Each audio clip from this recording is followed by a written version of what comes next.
lẹ mấy còn có mai phối cho nó tờ lẹ mất. Cái tờ lẹ màu. Mày thấy chồng này.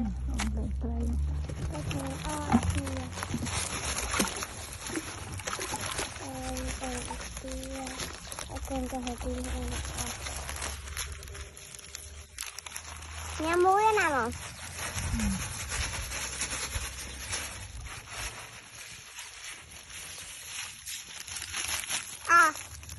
Được. Phải nhá mày. Phải nhá. Ôn phải thăm á chứ bạn đang không em còn. Anh là gì à? Nhá nhá. Mà cháu đi hay. Đây bạn không em. Có thấy. Ba. Ba rồi.